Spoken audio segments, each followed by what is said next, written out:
Hi, this is insanelinn and welcome to my video.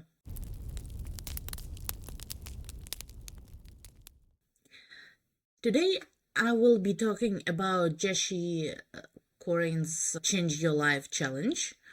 It's a challenge that has already improved my life, although I'm only on week 4.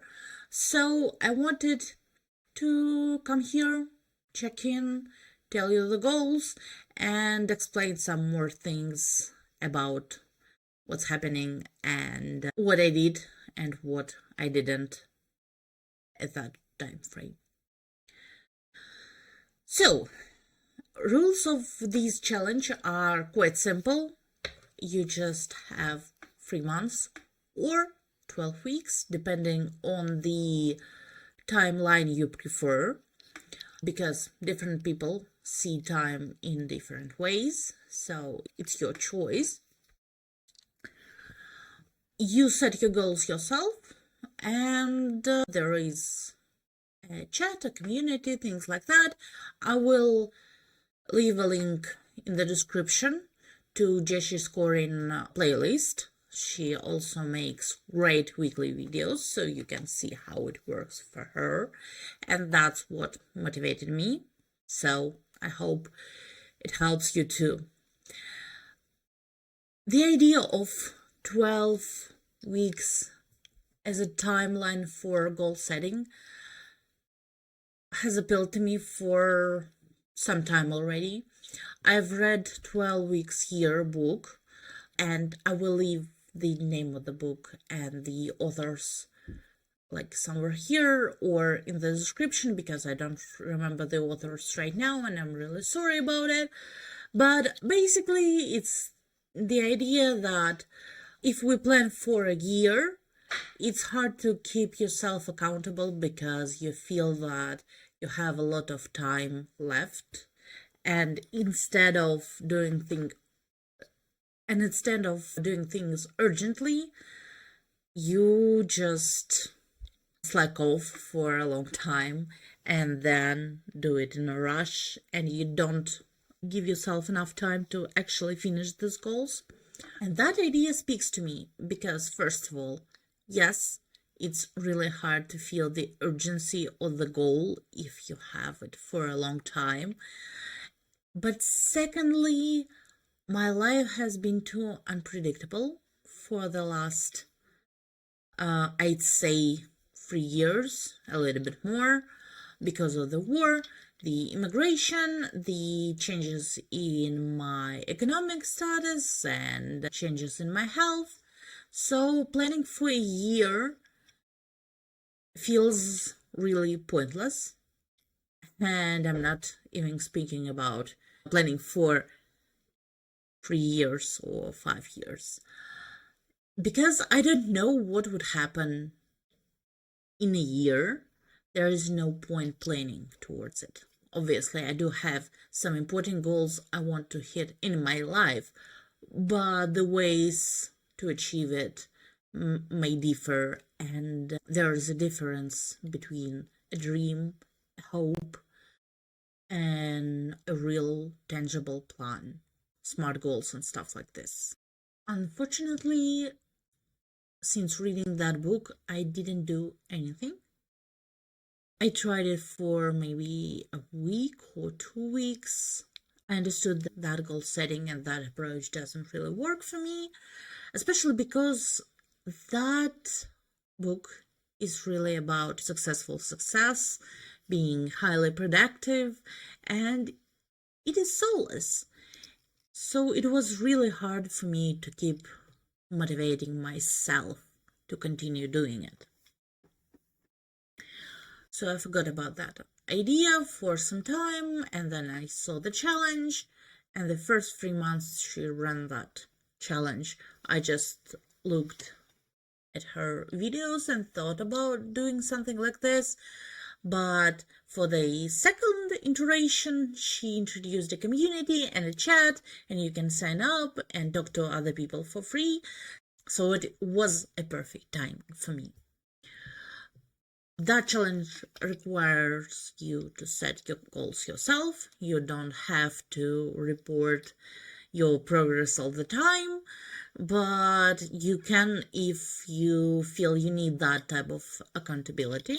And I thought I did, but I had run into some issues, and I will talk about them later. But I haven't posted there for a while. Maybe I will post there after this video, I hope. But for now, it would be easier for me to split the rest of the explanation of my challenge into goals and to talk about which goals I've set, which goals I've been working on, and how it goes. My first and most important goal was to create more content. I don't have work right now, so I have a lot of free time, and I've always wanted to create things, and I've always wanted to write. I've always wanted to share my opinions and to be maybe not really public on the internet, to have an influence of some sort, because I have a lot of experience which is somewhat unique, so I thought that maybe I can share that. I haven't really done anything with this goal. I did film some bullet journal videos and stuff like this, but it never led to anything, and I always lacked consistency. So in my effort to go back to figuring out the way I should, so obviously it was my main focus, my main goal, and because I didn't want to constrain myself into one type of content, because I writing my book right now, I want to film videos, and I'm also on Medium, although I haven't posted there for quite some time. So I wanted to feel free to work on the things I wanted at the moment without giving myself hard constraints of, I don't know, having one video weekly or posting TikToks 3 times a week or doing something like this, because I tried that. It never worked for me. Instead of that, I decided to assign points somewhat randomly to different tasks and to plan for 100 points a week or more. For example, a YouTube video, a full-on YouTube video with filming, editing, and posting and adding descriptions and all of this work worth 25 points, I think. Yeah, 25 points. Spent my preparation week or reset week or quite productively. I liked my plan. I had a lot of things figured out before, and I did do some prep work. But unfortunately, at the end of week 1, I started feeling unwell. I wasn't sick. I didn't have a common cold or something objectively bad. I just felt under the weather, and I felt that for 3 weeks now. And honestly, I'm not completely out of it. But last week I managed to work through it, and so last week was the only week when I hit my target, and I hope to hit it again that week. I don't have too much points to earn, so if I have that video posted, it means that yes, I did manage to work myself into my selected goal. The issue with being unwell without any objective reasons is that it's highly demotivating. Because first of all, you can't really plan around it. Because, for example, if I had a common cold, it would mean I have a week or 2 weeks of inability to work. Or if I hit a hand, I know how much time it takes to heal. But unfortunately, that overall feeling of being unwell wasn't connected to anything. It was just chronic fatigue. It was a lot of different aches and pains throughout my body. And basically, my body just didn't want to cooperate. This is also really demotivating because, that rule of productivity, that little worm of perfectionist or a workaholic still lives inside of me, and battling it is really hard. But yeah, I'm getting better at that, and I really hope that I will be back on my goals for longer, because I kind of like my mindset right now. I think I feel that I can achieve it despite my feeling unwell without putting too much strain on my body. My second goal was my health. So I have a history of EDs. I'm quite overweight. I do have a lot of core morbid illnesses. So this summer it was decided with my doctor that we should go for a GLP-1. And although I'm taking the smallest dose ever, I still feel that I'm sometimes returning to that mindset of an ED. So my goal was to eat enough nutrients in the day, and I think that I'm 80% successful with that. Most days I eat enough protein, I eat enough vegetables, but some days are just harder in that regard. But I still think that part of my health is more successful than not. Unfortunately, that doesn't really work with the other part of my goal, is to have more physical activity. Having physical activity when you feel unwell is hard. It's even harder considering all the underlying mental issues I have around exercise. And I do have CPTSD from physical therapy and stuff like this. For years, I gained all my physical activity points from just walking, because I do walking, but unfortunately right now I live in a quite mountainous city. There is a lot of hills, there is a lot of coming up and down, and unfortunately my joints don't work well for it. I do need to have a different type of exercise, and I do have some plans how to fix it, but unfortunately that part of my goal is still lacking, and I will continue working towards it, but we will see how it goes. And the third part was some home renovations and improving my home. I have a room/closet in my apartment that we haven't fixed before moving in here because we were on a time crunch. And in May, I cleared all the room, I took down the wallpaper, I did some things, but unfortunately, I had to wait for an electrician to go and fix some stuff. And because that electrician is my friend, and he's doing that for free, I couldn't really push him in terms of timing, so it took 5 months, even more. I'm not complaining.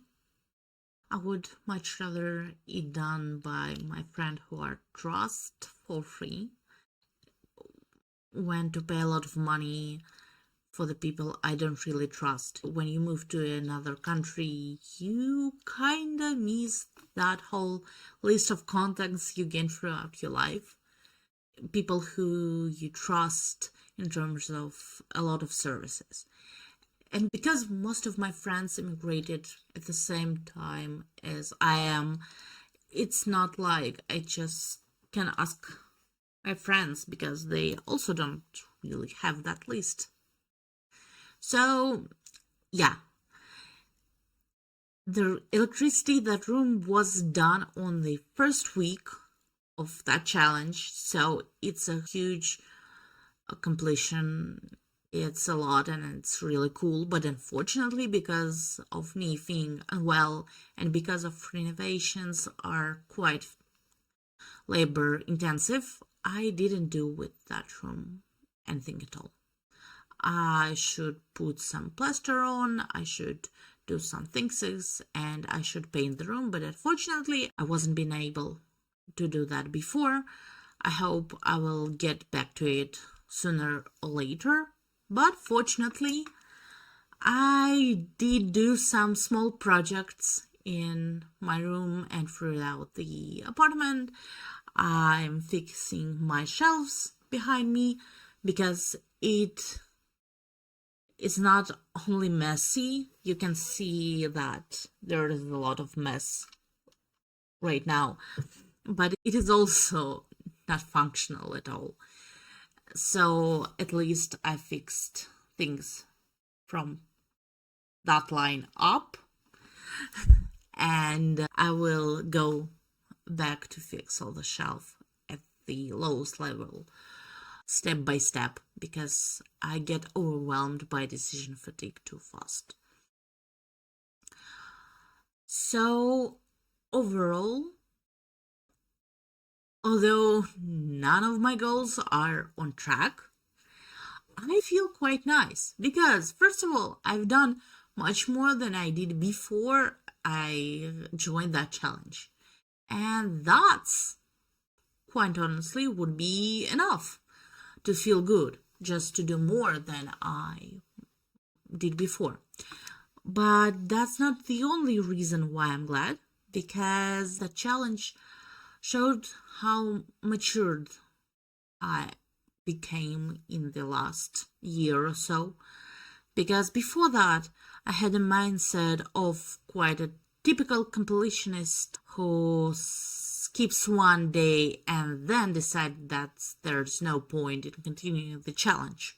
I was like that before, but fortunately it seems that I've grown and I enjoy picking myself up.